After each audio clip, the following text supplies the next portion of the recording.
The 12th class for accounts, there is a now the third book we are starting, that is analysis of financial statement. So first of all, the question arises, what is included in financial statement? So what basically statement are included in financial statement? That is the first of all balance sheet. Balance sheet is prepared at a particular date, at the particular time, basically that is given. Also at the means there, this is very specific, and this last hour, basically you can say a last hour of the last day. Then a statement of profit and loss. This is basically the profit and loss account, as you were prepared in sole proprietorship or partnership. This is a profit and loss account basically. Now, but in the Companies Act, it is known as statement of profit and loss for the year ending. So this is known as like this.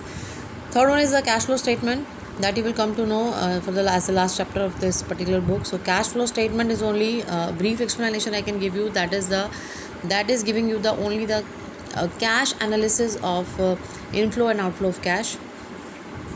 Now the statement of change in equity, it is regarding the shares, that is no need to be prepared. Then explanatory notes, definitely that is to be given if there is a contingent liability, there is a commitments, likewise which there are the things, there are the items which you cannot show inside the balance sheet, there you show as the explanatory notes. And many times the company are exempted from preparing the cash flow statement. So particular type of company are exempted from cash flow statement. That is a one-person company, any small company, dormant company, and these companies you no need to be discussed over there. Just name you have to remember or learn. Now basically which values company should observe while preparing the financial statement. Next question arises, that is the true and fair view of the financial statement. True and fair view of the statement of affair, and that should be comply with the accounting standard, whatever accounting standard has been made up by the Institute of Chartered Accountants of India, and there are approx more than 30 accounting standards have been made for all the accounting procedures, so they should be complied with. And in prescribed form, it should be that given in the Schedule 3 of Companies Act 2013. So in Schedule 3 the all the format has been given, and you have to follow the format. In the first chapter you have to learn all the format even with the sequence of the item. Now here is the thing, that board of director has to prepare this financial statement, and they have to present it before the shareholder and general meeting, and with the auditor report, with the director report, all these are there with the in the case of company. This is the format of balance sheet. The balance sheet of a particular company as at a particular date is given over there, and as at means we are talking about the last hour of this particular date, last date of the accounting year.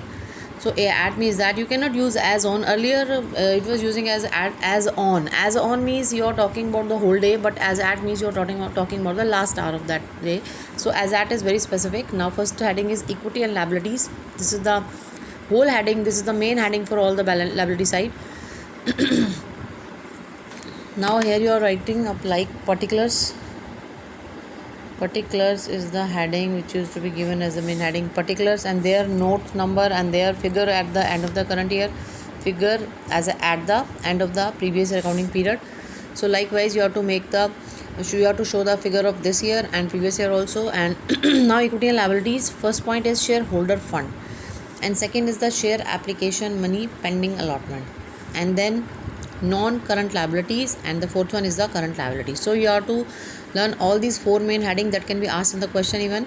So first of all, shareholder fund. Shareholder fund is not only included the share capital, it also includes the reserve and surplus and money received against share warrant. Share warrant has been issued by the company, and the share against that warrant, the money which has been given by the holder of the share warrant, they are having the certificate in the form of share warrant, and whatever amount they have submitted to the company or deposited to the company, the shares can be issued later on the date, or the money can be converted into share later on that date. So money received against share warrant, that is considered over there. They are not exactly the share capital.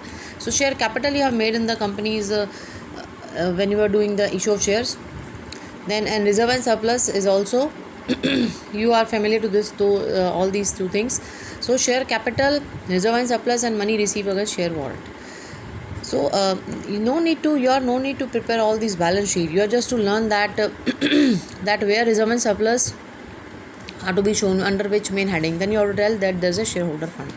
So this sequence you have to learn. So share capital, but share capital balance sheet can be asked. So I just made the balance sheet of share capital, a balance sheet for you.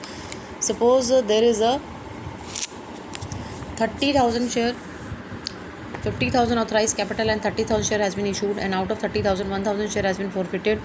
So and 4,000 share, out of this 4,000 not paid the call of rupees 2 per share, and only 8 rupees per share has been called up out of 10. 8 called up out of 10. After 10 rupees only 8 called up. So I'm starting the question. This is notes to accounts that is given over there. If you are just share capital, this is the notes to account. There you will put note number 1, and here also notes to accounts number 1. Share capital. So share capital, authorized capital should be mentioned over there. Like suppose I am taking authorized capital in this the same question, 50,000 equity share at the rate of 10 each. So this is the 5 lakh. Now issued capital 30,000 equity share at the rate of 10 each. 30,000 the company intends to issue, then 3 lakh. Many times there is under subscription, 30,000 company want to issue, but people subscribe only for suppose 29,500 shares. So there you will use 30,000, and on the subscribed capital you will write down 29,500, which is subscribing by the public. Issued capital कभी कभी under subscribe हो जाता है. 30,000 share company issue करना चाहती है और लोगों ने सब्सक्राइब किया 29,500 शेयर के लिए.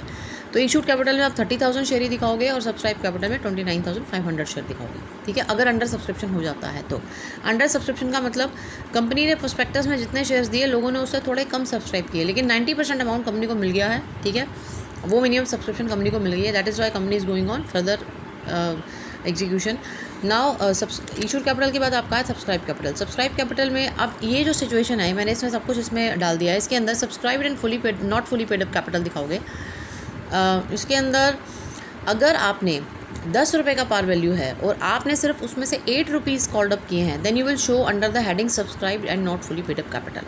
लेकिन अगर आपने 10 के 10 रुपीज़ कॉल्ड अप कर लिए हैं, then you are to show this amount in subscribed and fully paid up capital. 10 में से आपने सिर्फ 8 रुपये मंगवाया ना, 2 रुपये नहीं मंगवाए, तो subscribed and not fully paid up capital heading के अंदर आएगा. 29,000 at the rate of why 29,000 because 1,000 share has been forfeited out of 30,000. So 29,000 share at the rate of ₹8 each, ये आ गया 2,32,000. अब कॉल साइन एरियर को इसमें से लेस करोगे, क्योंकि इस 29,000 में से 4,000 के जो शेयर्स हैं वो उसने 2 रुपये नहीं दिया, तो इसमें हमें 8,000 रुपीज़ नहीं मिला. 4,000 into 8, so calls in arrear 8,000, तो ये आ गया आपका 2,24,000. That is the amount of share capital. और इसमें शेयर फॉरफिटेड ऐड कर दोगे, because why, because 1,000 share has been forfeited and they did not pay the 2 rupees per share. इन्होंने 2 रुपया नहीं दिया है. ठीक है, बाकी पैसा ये दे चुके हैं. इसका मतलब 8 रुपये, 2, इसके आपको 6 रुपये मिल चुका है. 8 में से ये 2 रुपये दे चुके हैं, देखो. ठीक है, तो इसका मतलब ये हुआ कि आपको 6 रुपीज़ इसमें मिल चुका है. ठीक है ना, क्योंकि आपसे बात हो रही है कि 1,000 जो शेयर हैं they are forfeited and the 2 rupees have not been paid. इसका मतलब आपको 8 में से 2 रुपीज़ नहीं मिला, तो इसका मतलब 6 आपको मिल गया है. ठीक है, तो ये आपकी बात हो जाएगी 3. ये आपका हो जाएगा add share for future account 1,000 into 6, क्योंकि 8 में से आपको 2 इसने नहीं दिया, इसका मतलब 6 दे दिया, और जो पैसा दे दिया जाता है वो शेयर फॉर फ्यूचर में चला जाता है. तो ये हो जाएगा 6,000, ये ऐड करके आ जाएगा आपका 2,30,000 यहाँ पर. ठीक है, ये आपका हो गया शेयर कैपिटल. इस तरह से आप शेयर कैपिटल को दिखाओगे. अगर 10 रुपये ही मांगा जा रहा है, पूरा जितने का आपका पार वैल्यू है, पूरा का पूरा पैसा मांग लिया, तो subscribed and fully paid up capital में दिखाओगे. Subscribed and not fully paid up capital में 2 केस में दिखाओगे. एक तो आपने जब पूरा पैसा नहीं मांगा, कुछ पैसा रह गया मांगना. दूसरा आपका कोई कॉल साइन एरियर रह गया, then you will show subscribed and not fully paid up capital. ठीक है, इस तरह से आप कैपिटल, ये आपको बनाना आना चाहिए. This that can be asked in the paper, but all the balance sheet can not be asked in the paper. ठीक है, now the next thing, reserve and surplus. तो रिजर्व एंड सरप्लस के बारे में जब बात करेंगे हम, देखो जो आपने अभी दिखाया बनाया था ना नोट्स अकाउंट में, जो आपको फाइनल अकाउंट आएगा वो आप यहाँ दिखा दोगे. ठीक है, उसके बाद सेकेंड है reserve and surplus. Reserve and surplus के अंदर basically there you will show the reserve, और इसके लिए भी आपका नोट्स बनेगा कुछ ऐसे. नोट्स में आप रिजर्व एंड सरप्लस के अंदर सबसे पहले आप दिखाओगे कैपिटल रिजर्व. कैपिटल रिजर्व के बारे में देखो, एक समझ लो कि एक बात क्या है. कैपिटल रिजर्व के अंदर that is created out of capital profit. So ये आपसे क्वेश्चन पूछा जा सकता है, how capital reserve can be created out of capital profit, what can be the capital profit. सबसे पहली बात तो कैपिटल प्रॉफिट जो है वो डिस्ट्रीब्यूशन ऑफ डिविडेंड के लिए अवेलेबल बिल्कुल नहीं रहते. और ये कहाँ से अराइज होते हैं, जब आप फिक्स एसेट को सेल करते हो उस टाइम आपको कोई गेन होता है, that is the capital profit which you is transferred over there. दूसरा, जब आप री इशू करते थे शेयर्स को, तो शेयर फॉर फ्यूचर में जो बचा हुआ अमाउंट है that is also transfer to capital reserve. So gain on the reissue of share that is also considered as the capital reserve, capital profit. Debenture को redeem करते हो उस time आपको कोई प्रॉफिट होता है, that is also capital reserve. उसके बाद अगर किसी का रनिंग बिजनेस आप परचेज करते हो and then you will get any gain, that is also known as capital reserve, that is also transfer to capital reserve. तो ये सब आपके कैपिटल रिजर्व है. ये आपको सारे के सारे लर्न करने पड़ेंगे कि how capital profit can arise so that it can be transfer to capital reserve. Next आपका रिवोल्यूशन रिजर्व. देखो, जब आप फिक्स एसेट में कुछ भी आपका या कोई भी एसेट की वैल्यू में इंक्रीज होता है that is known as revaluation reserve and company can open up this account revaluation reserve in this case. दूसरा, शेयर ऑप्शन आउटस्टैंडिंग अकाउंट. देखो, ये है share option outstanding account. Basically ये इसके अंदर पैसा आता है जब आप एम्प्लॉय स्टॉक ऑप्शन एक स्कीम होती है. एम्प्लॉय स्टॉक ऑप्शन में क्या होता है कि you offer the shares to your employees, और जो आपका ऑफर प्राइस होता है वो इशू प्राइस से कम होता है. सपोज इशू प्राइस आपका 100 रुपीज़ है, तो ऑफ़र किया आपने सपोज़ करो 70 रुपीज़ के लिए, तो ये जो डिफरेंस है 30 रुपीज़, ये आप दिखाते हो शेयर ऑप्शन आउटस्टैंडिंग अकाउंट. ठीक है. Then balance and statement profit and loss. ये आपका basically simple profit and loss वाला अकाउंट है. तो बैलेंस एंड स्टेटमेंट और प्रॉफिट एंड लॉस के अंदर अगर कोई बैलेंस बच जाता है तो उसको यहाँ दिखाते हो. सपोज़ करो आपका प्रॉफिट आया तो आप उसको यहाँ पर प्लस पॉजिटिव दिखाओगे, लेकिन अगर आपका लॉस आया तो उसको भी यहीं दिखाओगे, लेकिन नेगेटिव फॉर्म में ब्रैकेट डाल देते हैं. जैसे आपका 40,000 प्रॉफिट आया तो उसको सिंपल 40,000 लिख दोगे, लेकिन आप 40,000 का लॉस आया ऐसे ब्रैकेट डाल दोगे, इसका मतलब होता है नेगेटिव बैलेंस. ठीक है. पॉजिटिव नेगेटिव दोनों स्टेटमेंट और प्रॉफिट एंड लॉस के बैलेंस यहाँ दिखाओगे. अगली बात है आपकी कैपिटल रिडम्पशन रिजर्व. कोई अगर आपका रिडम्पशन पे कोई प्रॉफिट होता है तो वो यहाँ दिखाओगे. सिक्योरिटी प्रीमियम रिजर्व यहाँ दिखाओगे. डिवेंचर रिडम्पशन रिजर्व, ये सब रिडम्पशन रिजर्व यहाँ पर दिखाओगे. ठीक है. ये कंपनी डिवेंचर को इशू करते वक्त, प्रीमियम पे इशू करते वक्त ये सब अकाउंट ओपन करती है, तो ये आप यहाँ दिखाओगे. आपको पता होना चाहिए सब रिजर्व एंड सरप्लस में आता है. ठीक है. इसके बाद सेकंड है आपका money received against share warrant. ये आपका है थर्ड पॉइंट. शेयर किसके अंदर? शेयर होल्डर फंड में. शेयर होल्डर फंड में 3 चीज़ें आती हैं, share capital, reserve and surplus, और तीसरी आइटम है money received against share warrant. ठीक है. ये आप तीनों आइटम दिखाओगे शेयर होल्डर फंड के अंदर. देखो, इसके अंदर क्या होता है, ये एक तरह का फाइनेंशियल इंस्ट्रूमेंट होता है, शेयर सर्टिफिकेट. ये एक तरह से सर्टिफिकेट होता है.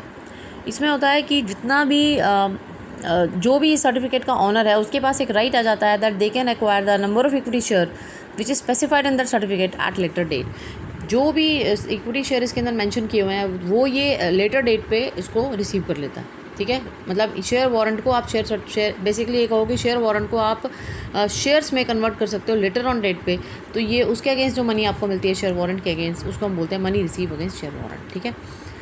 इसके बाद देखो, इसमें हमने शेयर होल्डर फंड में शेयर कैपिटल समझ लिया, रिजर्व एंड सरप्लस समझ लिया, money receive against share warrant समझ लिया. सेकंड पॉइंट है, ये फर्स्ट पॉइंट था, ये सेकंड पॉइंट है. ये इसका सब हेडिंग थी, ये सब हेडिंग है, ये मेन हेडिंग है. ठीक है. तो आपसे पूछा जाएगा where you show the share capital. Share capital is a sub heading and main heading is share holder fund. Now second main heading is share application money pending allotment. अगर आपको share application पे पैसा मिलता है और आप उस वक्त अलॉट नहीं कर पाते, अलॉटमेंट की डेट सपोज करो फाइनेंशियल अकाउंटिंग ईयर के बाद आती है. सपोज करो एप्लीकेशन का पैसा मिला आपको 15 मार्च को, और अब आपकी जो अलॉटमेंट की डेट है वो नेक्स्ट मंथ में आ रही है, नेक्स्ट अप्रैल में किसी मंथ में आ रही है, और अप्रैल से ये सपोज करो 2016 है, ये भी 2016 है. अब अप्रैल से आपका नेक्स्ट अकाउंटिंग ईयर स्टार्ट हो गया. तो अभी इस केस में अलॉटमेंट इस साल में नहीं हो सकती. तो अब जो पेंडिंग आपका अमाउंट रह गया शेयर एप्लीकेशन मनी का, उसको शेयर कैपिटल में दिखा नहीं सकते क्योंकि अभी तक हमने अलॉट नहीं किए. तो share application money pending allotment में दिखाते हैं उस पैसे को. ठीक है. आप जो शेयर एप्लीकेशन मनी का पैसा लेके बैठ गए हो, लेकिन अलॉटमेंट की डेट नेक्स्ट ईयर में पड़ रही है क्योंकि आप लास्ट मंथ में, ऑब्वियसली बात है, लास्ट मंथ में काम कर रहे हो, तो इसकी वजह से आपके अलॉटमेंट की डेट नेक्स्ट मंथ में पड़ रही है. तो अब क्या है, इसी वजह से आपको पैसा कहाँ दिखाना पड़ता है, share application money pending allot. कहीं तो दिखाओगे ना, यहाँ तो दिखा नहीं सकते क्योंकि अभी शेयर इशू नहीं किए, तो यहाँ दिखाओगे share application money pending allotment. लेकिन अगर वही पैसा आपको रिफ़ंड करना है, सपोज़ करो कुछ ऐसे दिक्कत आ गई कि आपको लगा पूरा पैसा नहीं मिला, मिनिमम सब्सक्रिप्शन नहीं मिली और आपको रिफ़ंड करना है, या फिर आपको ओवर सब्सक्रिप्शन हो गई और पैसा रिफ़ंड करना है, तो उसको यहाँ पर नहीं दिखाते. ठीक है. तो वो पैसा यहाँ पर नहीं दिखाते. ठीक है. यहाँ सिर्फ तभी पैसा दिखाया जाएगा जब आपको पैसा मिलेगा और आपने उस पैसे के अगेंस्ट, शेयर एप्लीकेशन मनी के अगेंस्ट आपने शेयर कैपिटल को इशू करना है, माने कि शेयर कैपिटल राइज करनी है, तो ही आप अमाउंट को यहाँ दिखाओगे, नहीं तो यहाँ पर नहीं दिखाओगे. ठीक है. अदरवाइज़ अगर आपको पैसा रिफ़ंड करना है तो आप उसको कहाँ दिखाओगे, इस पैसे को आप अदर करंट लायबिलिटीज़ यानी कि यहाँ पर दिखाओगे. इधर ये अदर करंट, यहाँ पर है उसकी जगह. फिर अगर पैसा रिफ़ंड करना है तो अदर करंट लायबिलिटीज़ में दिखाओगे उसको. ठीक है. पैसा रिफ़ंड कब करना होगा? 2 ही केस में, अगर आपको मिनिमम सब्सक्रिप्शन नहीं मिली तो सारा एप्लीकेशन मनी का पैसा रिफ़ंड करना है, या फिर आप किसी को वापस कर रहे हो, लेटर ऑफ रिग्रेट के साथ शेयर होल्डर को वापस कर रहे हो। लेटर ऑफ रिग्रेट लिखा जाता है शेयर होल्डर को जो पैसा वापसी किया जाता है, ठीक है, तो उसको यहाँ दिखाओगे। क्लियर? यहाँ तक क्लियर हो गया आपकी बात। उसके बाद है non current liability. Non current liability में पहली आइटम है आपकी लॉन्ग टर्म बोरिंग्स, फिर है डेफर्ड टैक्स लायबिलिटी, फिर अदर लॉन्ग टर्म लायबिलिटी, फिर लॉन्ग टर्म प्रोविजन। इसके बिल्कुल अपोजिट आप दिखाते हो करंट लायबिलिटी में। तो आपके पास 2 ही हेडिंग बच गई, non current liability, current liability. Long term borings, short term borings. Deferred tax liability के अगेंस्ट ट्रेड पेबल, ये दोनों थोड़े से डिफरेंट पड़ रहे हैं। बाकी सी देखो, other long term liabilities, other current liabilities, long term provision, short term provision. तो आपके सीधे ये अपोजिट गेम है, बस एक सेकंड वाले को छोड़कर। सेकंड वाले में डेफर्ड टैक्स लायबिलिटी दिखाते हो या ट्रेड पेबल्स दिखाते हो, बस ये डिफरेंट है, इसको थोड़ा सा याद कर लेना। बाकी तो आपका अपोजिट वाला गेम है, ठीक है। नॉन करंट लायबिलिटी और करंट लायबिलिटी में, non current liability means basically liability है which is not to be classified as current liabilities, they are all as a non current liability. Non current liability में सबसे पहले है long term borrowings. Non current liability में आपके पास सबसे पहले है long term borrowings. Long term borrowings का मतलब डेफिनेटली लॉन्ग टर्म है, तो that mean that is to be settle out paid off after 12 month from the date of the loan, ठीक है, तो हम उसको बोलेंगे लॉन्ग टर्म बोरिंग्स। इसके अंदर सबसे पहले बॉन्ड्स आप जो इशू करते हो और कंपनी इशू करती है, डिवेंचर इशू करती है, लॉन्ग टर्म लोन लेती है बैंक से, अदर पार्टी से, और पब्लिक डिपॉजिट जो मेन आइटम है वो इसके अंदर आएगी, but which is to be settle out after the 12 month from the date of issue. तो ये आपकी सारी की सारी आइटम्स आएंगी लॉन्ग टर्म बोरिंग्स के अंदर, ठीक है। इसके अंदर नेक्स्ट आइटम है डेफर्ड टैक्स लायबिलिटी। देखो 2 तरह से आपकी इनकम कैलकुलेट होती है, एक टैक्सेबल इनकम होती है, एक अकाउंटिंग इनकम होती है।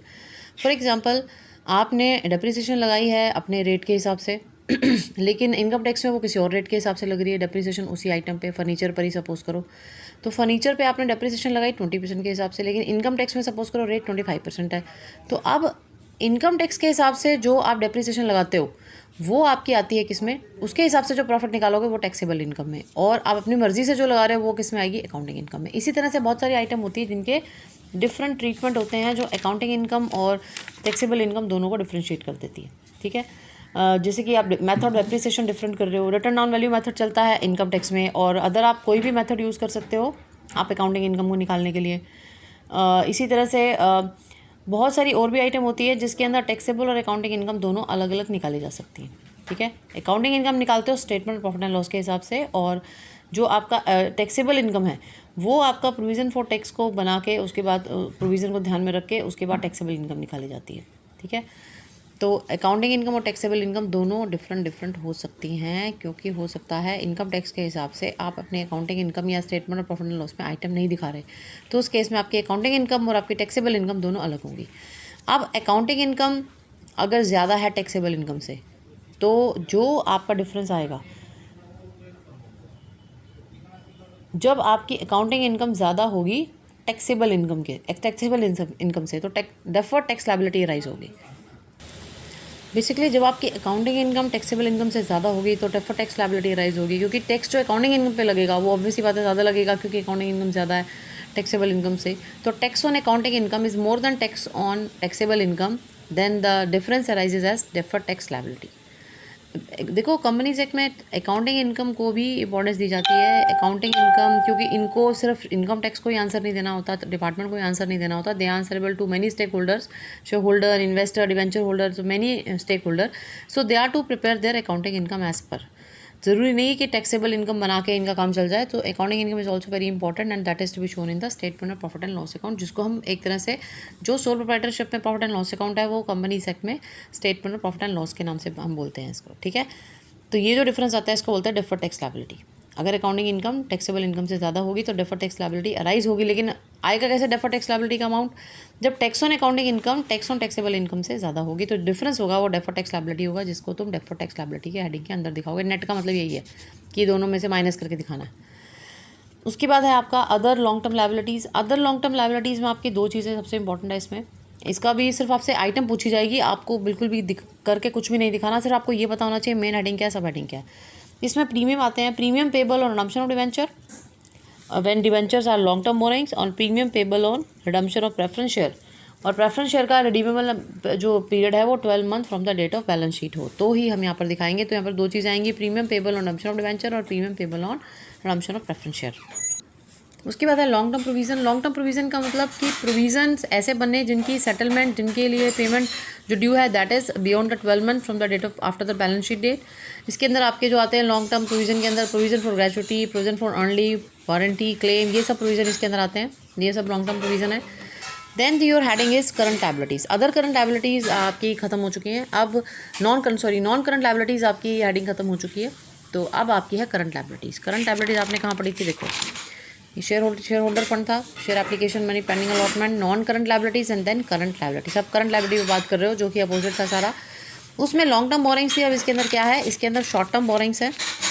करंट लायबिलिटीज़ के अंदर शॉर्ट टर्म बोरिंग्स आएंगी। देखो, शॉर्ट टर्म बोरिंग्स के अंदर आएंगी जो लोन आपने पे करना है विद इन 12 मंथ्स। इसके अंदर सबसे इंपॉर्टेंट है ओवरड्राफ्ट एंड कैश क्रेडिट। ये आपसे पूछ लिया जाता है, ओवरड्राफ्ट एंड कैश क्रेडिट, ये आती है शॉर्ट टर्म बोरिंग्स में, overdraft and cash credit from bank. तो ये बहुत इंपॉर्टेंट है, इसको ध्यान रखना। दूसरा, loan from other parties but which is to be settle out within 12 months.